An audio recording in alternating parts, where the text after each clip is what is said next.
Queridos hermanos, que el Señor les bendiga grandemente. Vamos a ir ahora a la edificación de nuestra vida por medio de la predicación de la palabra. Es un inmenso privilegio para mí estar llegando a sus hogares otra vez con un texto que espero que sea de mucha edificación para la vida de cada uno. Explicarles que nos ha parecido oportuno modificar nuestro programa de la serie de predicaciones que teníamos.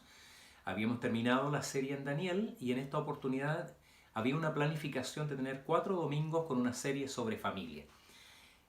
Pensando en las preguntas que la gente se hace en este tiempo, pensando la inquietud inevitable que produce en nosotros, nuestros seres queridos, la situación de crisis que experimenta el mundo en este momento, pensamos en cambiar, como digo, nuestra serie y vamos a tener un tiempo de predicación, por lo menos 4 domingos, para hablar de un mundo en peligro. Porque eso es lo que vivimos hoy, un mundo en peligro. Y queremos ver cómo nosotros, como creyentes, encontramos las respuestas en la palabra del Señor para enfrentar una crisis como la que hoy se vive en un mundo en peligro. Surgen preguntas. En la misma hermandad hay personas que me han preguntado si estas son señales del fin del tiempo. Nuestros seres queridos tal vez se hagan las mismas preguntas o nuestros conocidos nos hacen las preguntas a nosotros. ¿Tenemos las respuestas? ¿Tenemos respuestas apropiadas, bíblicas, no culturales, no populares a estas inquietudes que hay naturalmente en nuestro medio? ¿Estamos preparados para dar esas respuestas? Esa es la inquietud que nosotros percibimos y con la ayuda del Señor y pensando en el bien de nuestra hermandad es que el consistorio ha modificado el programa para tener 4 domingos para hablar sobre un mundo en peligro. Quiero entonces pedirles que abran sus Biblias. Si usted tiene su Biblia a la mano o si no, levántese desde ahí donde está, vaya a buscar una Biblia porque quiero pedirles que tengan la Biblia abierta. Si bien es cierto, vamos a proyectar también el texto bíblico, quiero pedirles que abran sus Biblias y que la mantengan ahí abierta en su lugar. Si es posible, aproveche de traer lápiz y papel para que tome notas, porque esto puede serle provechoso cuando esta conversación surja en una sobremesa o en conversación con sus amigos o compañeros de trabajo y pueda tener entonces respuestas a la mano, que confiamos con la ayuda del Señor que sean de gran edificación para la vida de la iglesia.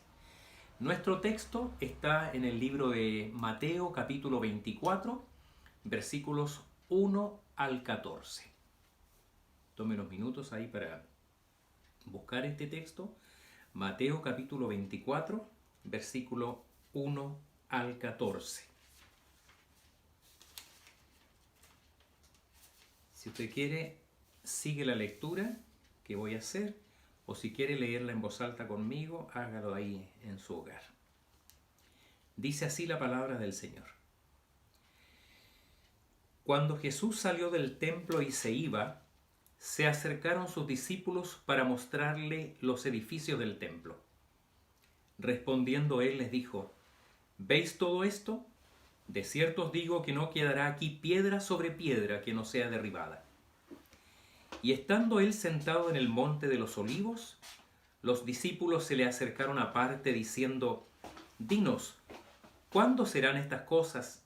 ¿Y qué señal habrá de tu venida y del fin del siglo? Respondiendo Jesús les dijo: Mirad que nadie os engañe, porque vendrán muchos en mi nombre, diciendo: Yo soy el Cristo, y a muchos engañarán. Y oiréis de guerras y rumores de guerras. Mirad que no os turbéis, porque es necesario que todo esto acontezca, pero aún no es el fin. Porque se levantará nación contra nación, y reino contra reino, y habrá pestes y hambres y terremotos en diferentes lugares. Y todo esto será principio de dolores. Entonces os entregarán a tribulación, y os matarán, y seréis aborrecidos de todas las gentes por causa de mi nombre. Muchos tropezarán entonces, y se entregarán unos a otros, y unos a otros se aborrecerán. Y muchos falsos profetas se levantarán, y engañarán a muchos.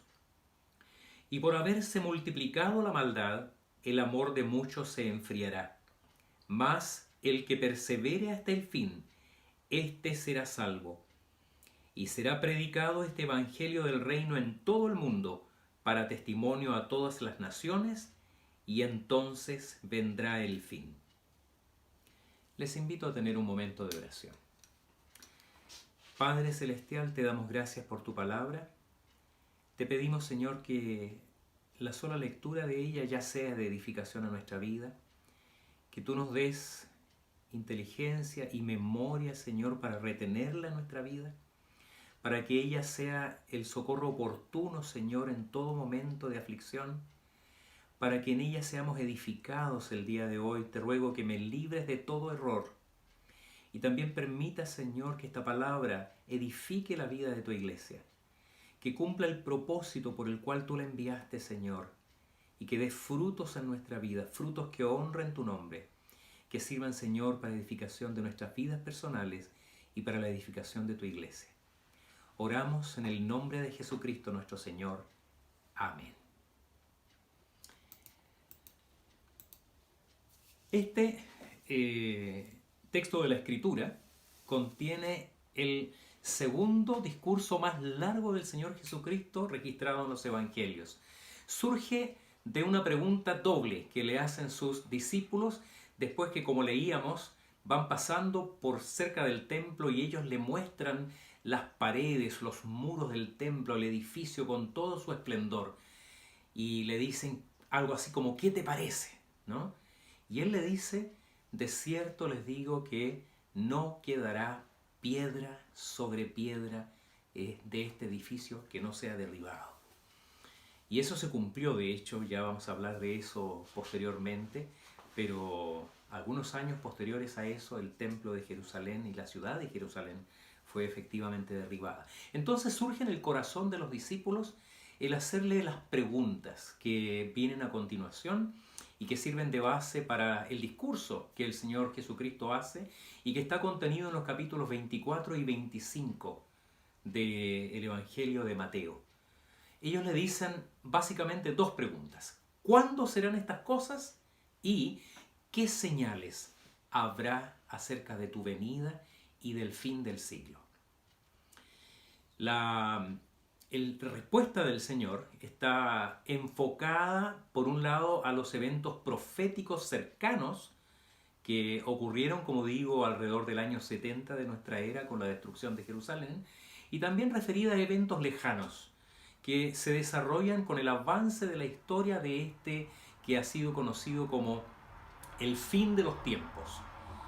Cuando hablamos de los últimos días, ¿de qué estamos hablando? Y esto quiero que tome nota de aquello para que sea nuestro pensamiento durante la exposición de este texto. Los últimos días, como leemos en la carta a los Hebreos en los primeros 2 versículos del primer capítulo, están referidos a todo el tiempo que transcurre entre la primera y la segunda venida de Jesucristo. Incluso más explícitamente, todo el tiempo después de su resurrección y su segunda venida. Estos son los últimos días. Toda esta dispensación, toda esta era, es lo que la Escritura en varias oportunidades llama los últimos días. Y algunos también, y también el Señor se refiere a algunos eventos propios de los tiempos inmediatamente cercanos o previos al fin de los tiempos, o al fin del mundo propiamente tal, cuando el Señor venga y sea el día del juicio final.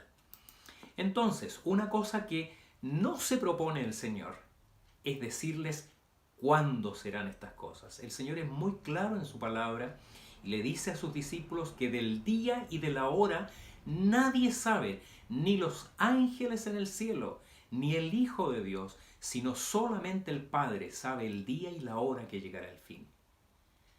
Respecto de la segunda parte de la pregunta que hacen sus discípulos, ¿qué señales habrá cuando sea su venida y el fin del siglo? Él hablará de esas señales. No añadirá mucho respecto de lo que ya se había profetizado siglos antes, pero sí describirá los efectos de este tiempo sobre la iglesia.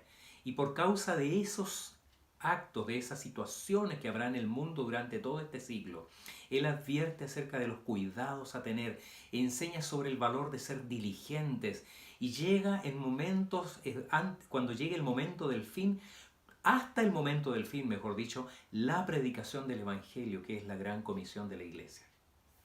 ¿Qué queremos entonces hoy día enfocar en esta predicación? ¿Qué enseña Jesús para el cristiano en tiempos de gran aflicción? En tiempos de gran aflicción como los que vivimos hoy, por esta crisis global, por causa de la pandemia, u otras crisis que han habido en la historia, o que podrían incluso haber mañana, ¿qué enseña el Señor Jesucristo para tiempos de gran aflicción? Y lo primero que este texto nos muestra es que en tiempos de gran aflicción, el Señor nos llama a evitar las falsas direcciones. Evitar las falsas direcciones. Leamos por favor lo que dicen los versículos 4 y 5 y el versículo 11. Dice así nuevamente la palabra. Respondiendo Jesús les dijo, mirad que nadie os engañe, porque vendrán muchos en mi nombre, diciendo, yo soy el Cristo, y a muchos engañarán. Versículo 11. Y muchos falsos profetas se levantarán y engañarán a muchos. Es muy claro el Señor. El Señor Jesucristo sabe que en ese tiempo y en todos los tiempos la gente es propensa a dejarse engañar. Por eso una y otra vez advierte respecto de los falsos profetas. Tanto el Antiguo Testamento como el Nuevo Testamento advierte explícitamente sobre la existencia de falsos profetas, falsos cristos, falsos maestros, engañadores, burladores, lobos con piel de oveja, verdaderos infiltrados en el cuerpo de Cristo, que o solo buscan su propio bien o son lisa y llanamente encargados o agentes del demonio para dañar a su iglesia, al cuerpo del Señor. Tal vez por eso es que Él dice que serán muchos, como por cierto han existido antes y a lo largo de la historia de la iglesia y también en nuestro tiempo, tanto dentro como fuera de la iglesia. Algunos engañan sutilmente, es difícil percibir entre tanta secta pseudo-cristiana, entre tanto predicador que se llama a sí mismo predicador en una iglesia de Cristo. Y otros son abiertamente engañadores. Recuerdo haber leído de Sun Myung Moon, que es el fundador de la secta llamada al principio de los Munitas o Iglesia de la Unificación. Él era un coreano de familia protestante, sus padres se habían convertido al protestantismo, él fue criado bajo la confesionalidad presbiteriana, pero ya siendo un adulto declaró que Jesús le había encomendado a él completar la obra que él había dejado inconclusa en el mundo, fíjese en eso. Entonces funda esta secta de los Munitas o Iglesia de la Unificación que llegó a tener millones de seguidores en todo el mundo. Su sede central hoy día está en los Estados Unidos. Y así podríamos enumerar una larga lista de falsos profetas, falsos cristos. Este hombre Moon llegó a decir que él era Cristo en la tierra en el presente. Entonces, hay cristos, profetas falsos, pastores falsos, de todas las formas y colores en el mundo, también en nuestro país. Algunos, como decía en el caso de Moon, salieron incluso de iglesias cristianas. Y el Señor añade, a muchos engañarán. Porque ya lo dijimos, el corazón del hombre es fácilmente influible. Con cuánta facilidad muchas veces las personas se dejan engañar. Y esto lo saben, por cierto, estos falsos profetas, lo saben los engañadores en general, lo saben los comerciantes inescrupulosos, lo saben los periodistas sin principios, lo saben los políticos y por supuesto lo saben también los falsos líderes espirituales, que ellos van a manipular las emociones de las personas para aprovecharse de ese vacío espiritual, de la ignorancia que hay muchas veces en la vida de esa gente y de las necesidades de sus corazones para manejarles, dominar sus conciencias y abusar de ellos en todos los sentidos posibles. Incluso en las formas menos graves, por causa de la buena intención de muchos, somos víctimas de engaño cada día, por ejemplo por las redes sociales, con mensajes que aparentan venir de buenas fuentes, con datos útiles, información necesaria, por ejemplo para manejarnos mejor frente a la pandemia. Y nos dejamos engañar. Y no solo eso, sino que copiamos y pegamos y se lo mandamos a todos nuestros contactos para que ellos también sean engañados. Y yo sé que eso no se hace con mala intención. Ya vamos a explicar por qué la ciencia cree que es fácil que caigamos en esas trampas. Y yo lo sé por experiencia propia. Yo fui víctima de una estafa telefónica. Y al principio, después de darme cuenta que había sido víctima de una estafa telefónica, gracias a Dios no perdí mucho dinero, pero me hicieron leso, ¿no? Entonces yo quedé muy frustrado, muy enojado conmigo mismo. Me decía, ¿cómo pude ser tan tonto? Pero justo en esos días o posteriormente a esos días vi un programa en televisión donde se explicaba que el cerebro está programado, está diseñado para bajar nuestros sentidos de alerta cuando se trata de ser solidarios, cuando se trata de ayudar a otros. Entonces, normalmente por causa del espíritu gregario que Dios puso en el ser humano, ese sentido de pensar en el prójimo, que muchas veces ni siquiera es una persona conocida, es una persona que se está ahogando y otro se tira a salvarlo aunque no sea un experto nadador, y muchas veces muere en ese intento. Porque en el ser humano existe ese espíritu solidario, ese deseo de ayudar, y eso hace que el cerebro baje sus defensas, sus estados de alerta, de tal manera entonces que reacciona, porque lo prioritario es ayudar. Por eso es que somos fácilmente víctimas de estos engaños, ya sea por estas estafas o por estas cosas que la gente copia de internet porque viene aparentemente de una buena fuente. ¿Qué decían en ese programa? Sea solidario, ayude, pero primero verifique. Primero verifique. Hay que confirmar aquella información. El Señor, sabiendo la debilidad de nuestro corazón y esta propensión a ser engañados, es que Él llama a evitar las falsas direcciones. Él dice, mirad que nadie os engañe. Es decir, abran bien los ojos, examinen bien, comprueben, verifiquen, confirmen en las Escrituras. Tenemos que ser hermanos como los de la iglesia de Berea, que dice la palabra que cuando los apóstoles comenzaron a enseñarles el Evangelio, ellos todos los días abrían con ellos las Escrituras para comprobar si estas cosas eran así. Esto está en el libro de los Hechos, en el capítulo 17. ¿Por qué son engañados las personas religiosas o las personas que buscan una espiritualidad edificante? No diré necesariamente creyentes o auténticos cristianos. Posiblemente una de las principales razones es porque no estudian las Escrituras, porque son remisos a leer, a estudiar, a informarse de buenas fuentes, a buscar buena teología. El apóstol Pablo estaba tan convencido de la veracidad del Evangelio de Cristo que desafió a los creyentes de la iglesia de Galacia a examinar bien lo que se les enseñaba. Él les dijo, estoy asombrado de que tan pronto se hayan dejado engañar por algunos que pervierten el Evangelio de la gracia de Cristo. Estoy parafraseando. Y les dice, pero si aún nosotros o un ángel del cielo les predica un Evangelio diferente, sea maldito. Son palabras fuertes. Él está diciendo, el Evangelio es uno solo. La verdad de Cristo es una sola. La palabra no le va a engañar. Verifique que haya coincidencia con lo que hemos recibido desde los tiempos apostólicos, como la enseñanza pura y cierta, el Evangelio puro, sin adulteraciones, de nuestro Señor Jesucristo. La idea era que ellos identificarían las distorsiones, las corrupciones del Evangelio en la medida que estuvieran convencidos de cuál era el correcto, el verdadero. Ya hemos dicho esto en otras oportunidades y me parece una de las ilustraciones más claras respecto de esto. Cuando el Estado de un país saca un nuevo billete a circulación, lo primero que hace durante un largo tiempo previo es enseñarle a la población cómo es un billete verdadero. Le dice todas las marcas características de un billete genuino.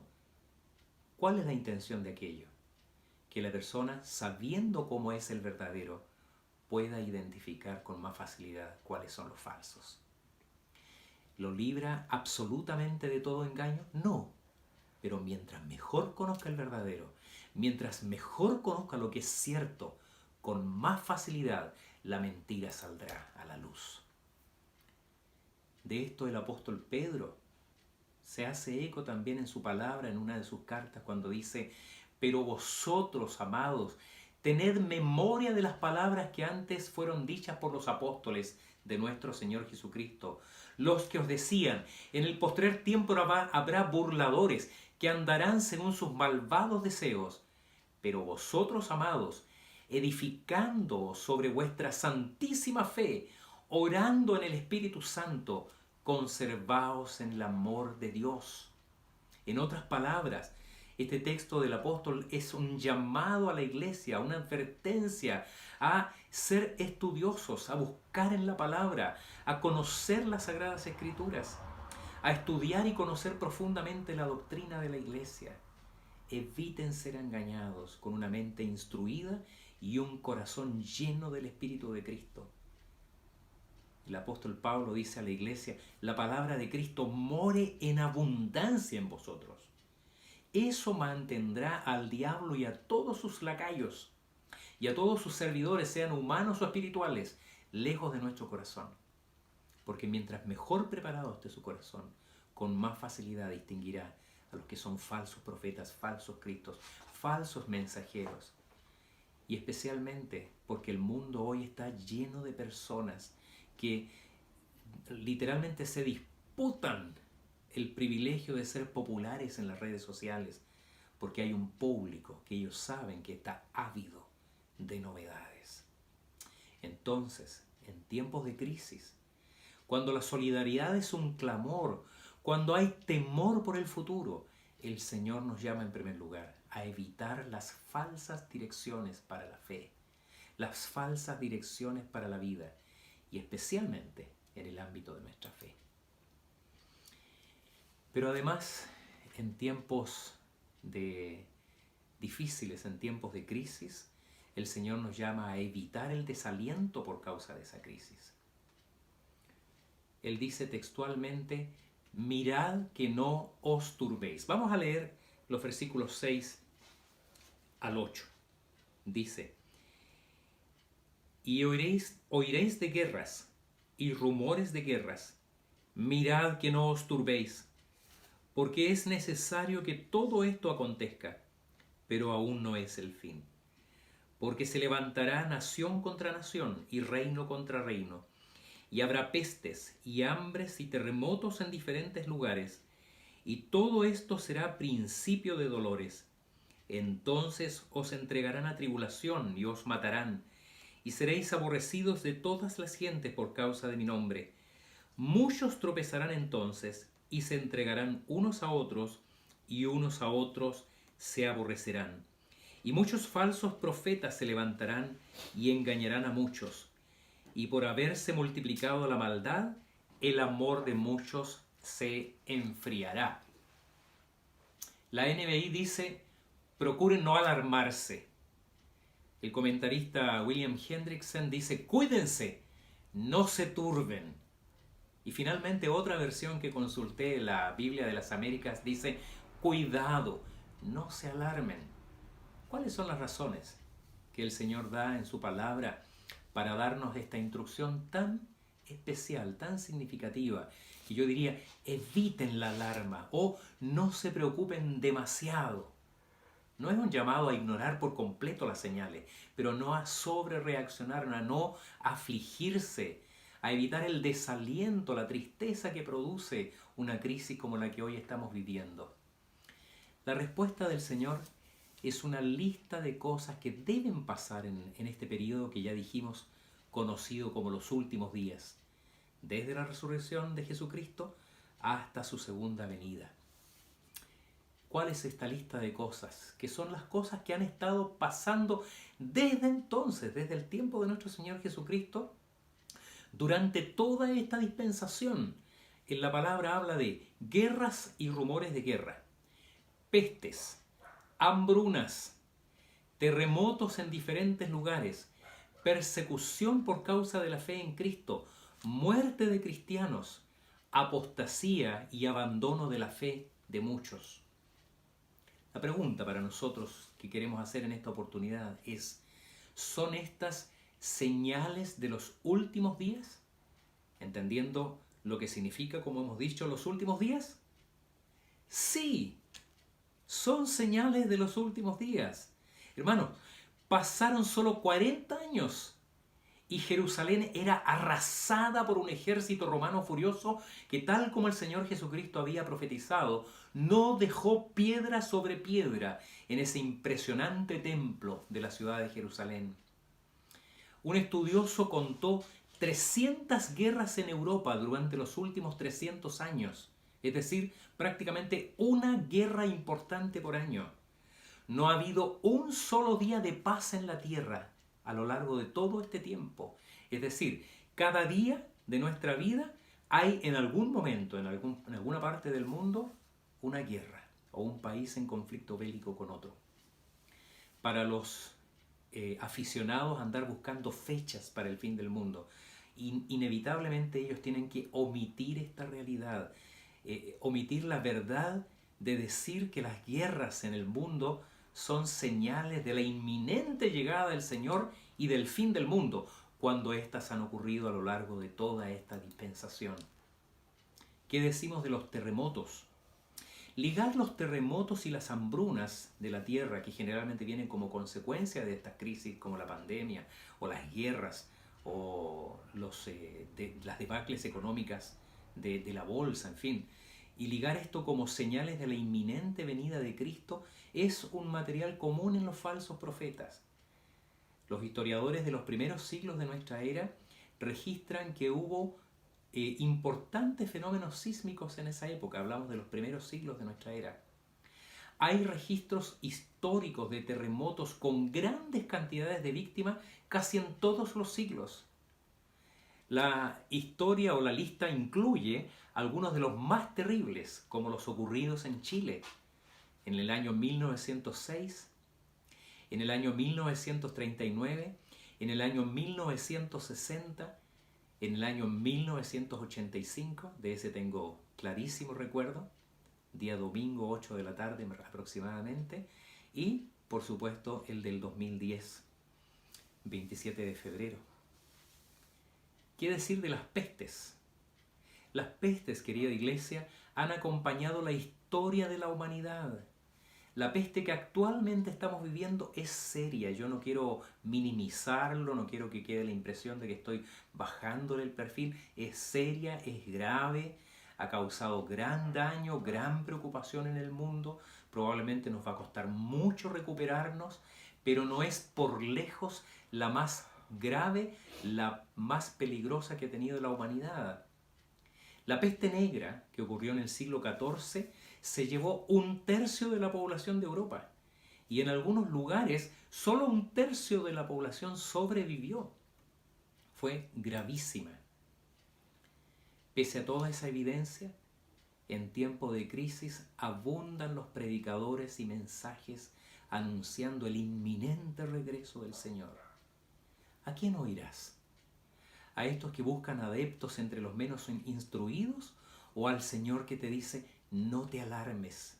Porque todas estas cosas deben ocurrir, pero ellas son apenas principio de dolores, es decir, como las primeras contracciones, alejadas unas de otras que va teniendo una mujer embarazada, hasta que se acerque finalmente el tiempo en que va a dar a luz.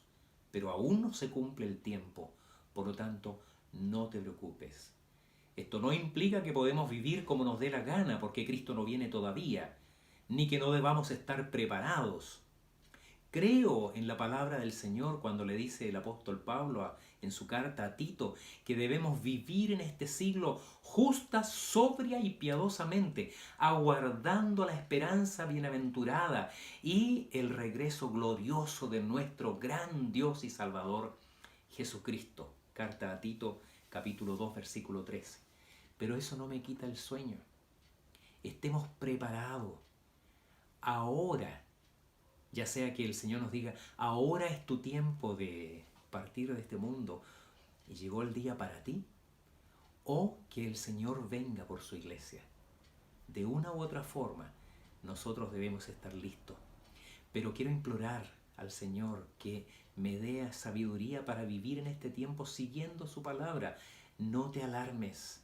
Yo sigo en el control de todo. Evita el desaliento por causa de la crisis. Finalmente, queridos hermanos, el Señor Jesucristo nos llama en su palabra a que en tiempo de difíciles pruebas perseveremos predicando el Evangelio de Cristo. Debemos perseverar predicando el Evangelio del Cristo, del Señor Jesucristo. El Señor dice en su palabra, capítulos 24, versículos 13 y 14. Y será predicado este Evangelio del Reino en todo el mundo para testimonio a todas las naciones, y entonces vendrá el fin. Voy a leer nuevamente estos dos versículos. El primero, el versículo 13. Mas el que persevere hasta el fin, éste será salvo. Y será predicado este Evangelio del Reino en todo el mundo para testimonio a todas las naciones, y entonces vendrá el fin. El Señor en su palabra dice que hacia el fin de los tiempos muchos abandonarán la fe. ¿Señal del fin de los tiempos? No, en realidad. Señal de que estamos en los últimos días, tal como lo definimos desde el comienzo de esta predicación, desde la primera hasta la segunda venida de Cristo. En tiempos de los apóstoles, muchos abandonaron la fe. De eso el apóstol Pablo se lamentó en varias de sus cartas.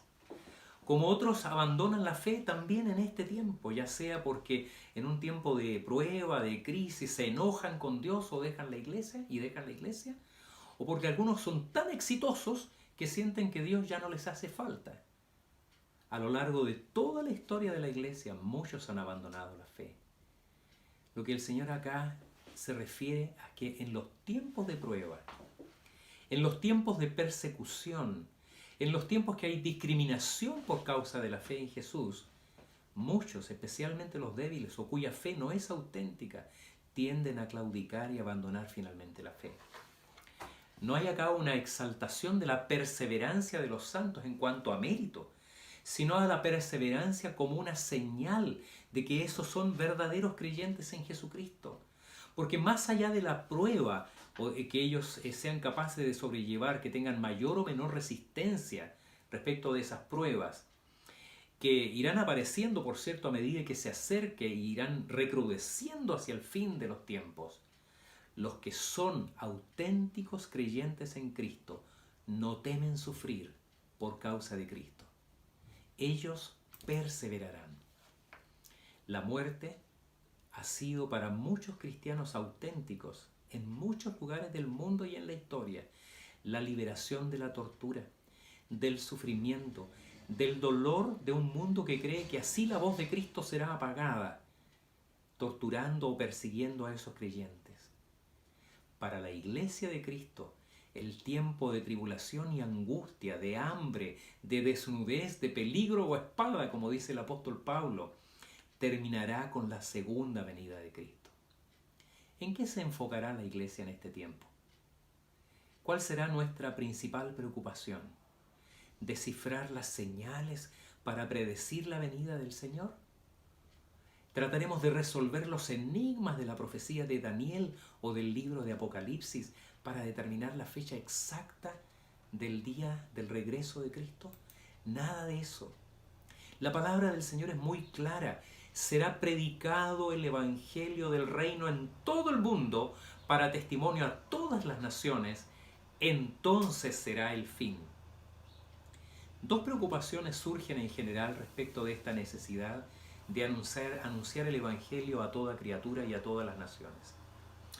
La primera, sobre la posibilidad, más que evidente y cierta, que miles en el mundo y en la historia no hayan oído y no oirán siquiera que existe un Señor Jesús. Mucho menos habrán oído el Evangelio de salvación. Y la segunda es que aún hay muchos lugares en el mundo que no han sido alcanzados, que han estado cerrados a la predicación del Evangelio. Lo que hace pensar a muchos que va a tardar mucho tiempo aún en alcanzarse este objetivo de será predicado este Evangelio del Reino en todo el mundo para testimonio a todas las naciones. A esta preocupación respondemos que no hay en esta palabra del Señor Jesucristo una promesa de que cada persona en el mundo escuchará el Evangelio en algún momento de su vida, teniendo la oportunidad de alcanzar la salvación. Jesús dice que será predicado este Evangelio del Reino en todo el mundo para testimonio a todas las naciones, lo que significa que en algún momento de la historia, a lo largo de los siglos y por el tiempo que sea necesario, en algún momento el Evangelio alcanzará a todas las regiones de la tierra. Por eso el Señor comisionó a los primeros discípulos diciéndoles: serán mis testigos, partiendo por Jerusalén, por toda Judea, en Samaria y hasta lo último de la tierra. Capítulo 1 del libro de los 8, versículos 7 y 8. Proceso que, por cierto, los discípulos, ellos los 12 o los 120, si usted quiere, que seguían al Señor Jesucristo, no iban a ser capaces de cumplir, y el Señor lo sabía. Otros tendrían que llevar el Evangelio hasta los lugares más remotos de la tierra, que incluyeron, por cierto, nuestro amado país. Es interesante considerar cómo el cristianismo se ha expandido por el mundo, avanzando en algunos momentos de la historia, retrocediendo desde esos lugares, por ejemplo, ahora dominados por el Islam o por el budismo o el hinduismo, o incluso retrocediendo donde hubo fuertes iglesias cristianas, en pro ahora de grupos ateos muy numerosos, como ocurre en muchos lugares de Europa. Mientras al mismo tiempo progresa el cristianismo en el hemisferio sur, en África, en América del Sur, en regiones orientales. Contrario a lo que muchas personas piensan, el cristianismo no está disminuyendo, él está aumentando. Les invito a que vean este interesante video que grafica de una manera muy clara cómo es el movimiento que el cristianismo ha tenido a lo largo de la historia.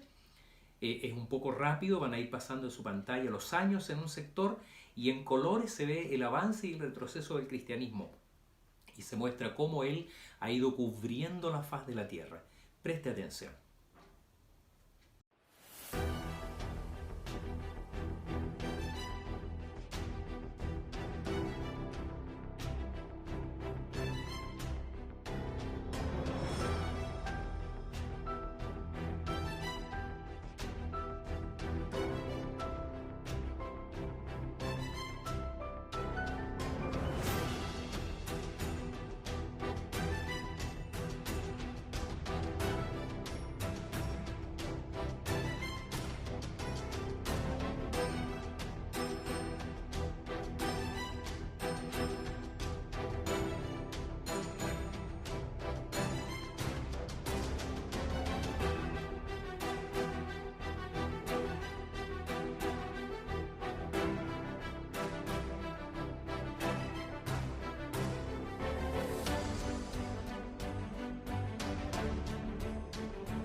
Interesante video. Estudios muestran que el cristianismo, como decíamos, continúa expandiéndose. En China, a pesar de toda la oposición, a pesar de la persecución que sufre la iglesia, es posiblemente la iglesia cristiana más grande del mundo. y una de las que más misioneros prepara para predicar el Evangelio en toda la tierra. Musulmanes están siendo ganados para Cristo. Hay noticias muy alentadoras de cómo ellos están por cientos llegando a los pies de Jesús. También llegan noticias muy alentadoras, hace poco lo oía, que en Francia se están plantando nuevas iglesias. Un país caracterizado por el secularismo, por un ateísmo muy grande. En ese país, que fue por tiempos católico o protestante, hoy se están plantando nuevas iglesias. En su libro Alégrense las Naciones de John Piper, él habla de los cristianos que parecen preocupados por el alcance del Evangelio a todas las naciones. Y ellos dicen, ¿cómo es posible que miles estén muriendo hoy sin saber siquiera que hay un Jesucristo? O que vean en ello una contradicción al amor de Cristo o cuestionen la justicia de Dios. Y él dice, no es motivo para cuestionar la justicia de Dios o dudar del amor de Cristo, sino considerarlo con mayor razón, un motivo para ponerse de pie, abandonar la comodidad y comenzar a predicar el Evangelio y apoyar la obra misionera. Esa es la actitud que el Señor espera de la iglesia. En el mismo libro, el pastor Piper señala que le parece absurdo que la máxima aspiración, él lo dice en un contexto norteamericano, pero tal vez no sea muy diferente en nuestro país, que la máxima aspiración de muchos cristianos sea llegar a un día en que se puedan jubilar, irse a sus casas y pasar los últimos 20 o 25 años de su vida sin hacer nada, descansando, sin pensar que el verdadero reposo del creyente es la vida eterna con Cristo.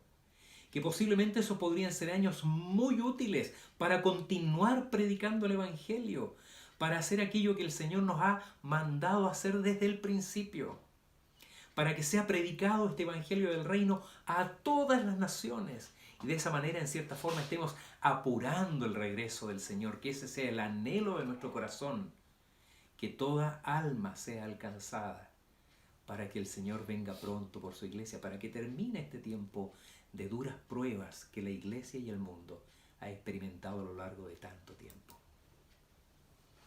Sé que estamos pasando un tiempo difícil como iglesia, como país, distintas naciones en el mundo con distintas intensidades. Y sé que para todos no ha sido igualmente grave. Algunos lo están pasando verdaderamente mal. Podemos entender la aflicción que significa pasar por la enfermedad, o tener un ser querido enfermo, perder a los que amamos o perder el trabajo. Toda pérdida es dolorosa. Pérdidas que vienen como consecuencia de esta crisis global que afecta a la humanidad. Es fácil también entender la angustia que afecta a las personas a causa de la incertidumbre respecto del mañana. Y también que la gente se vuelve a encontrar expuestas a la fragilidad del ser humano, expuestas también a la inestabilidad de ese piso que parece moverse como nunca. Entonces, qué bueno es sentir una roca bajo nuestros pies. Qué bueno es que en tiempos como este no volvamos los ojos a las fábulas, a los engaños, sino que volvamos los ojos a Cristo, cuya palabra es verdad, que es Jesucristo, el que por su palabra nos llama sobre todo a evitar las falsas direcciones. El Señor Jesucristo dice, llénense de la palabra de verdad. Acojan en sus corazones y en sus mentes profundamente la enseñanza de verdad, para que no sean víctimas de engaños, para que no se dejen llevar por aquellos que tienen falsos mensajes para la iglesia o para los creyentes. Recuerde que el Señor advirtió muchas veces que habrían falsos maestros, falsos cristos y falsos profetas. El Señor nos llama entonces también a evitar el desaliento por causa de la crisis. Ni la crisis actual, ni otras crisis que experimentaremos en el futuro como iglesia o como creyentes significa necesariamente que es el fin del mundo y que eso deba traer angustia a nuestros corazones. El Señor te dice, procura no alarmarte. Todas estas cosas pasaron en el pasado, pasarán hoy y también pasarán mañana. Pero todo indica eso, principalmente que el Señor no se equivoca. Y confiando en sus promesas, Recuerda una de las más preciosas que el Señor nos dio. En medio de la crisis, en medio de los problemas de tu vida, recuerda, yo estoy con vosotros todos los días, hasta el fin del mundo. Y también es un llamado a predicar mientras aguardamos el regreso de Cristo. Una pregunta para ti. Si fuiste puesto a prueba, no estoy deseando que eso nos ocurra, ni remotamente, pero si fueses puesto a prueba de mantener tu testimonio como creyente en Cristo y sufrir por ello, o renunciar a Cristo para evitar todo tipo de sufrimiento, ¿estás seguro de cuál sería tu respuesta? ¿Cuál sería tu actitud? Cristo, hermanos amados, nos llama a ser sufridos en la tribulación, con la confianza puesta en Él y con el corazón en la misión. Que esta sea la convicción que se consolide en nuestros corazones y el Señor nos ayude en este tiempo de crisis. Dios les bendiga.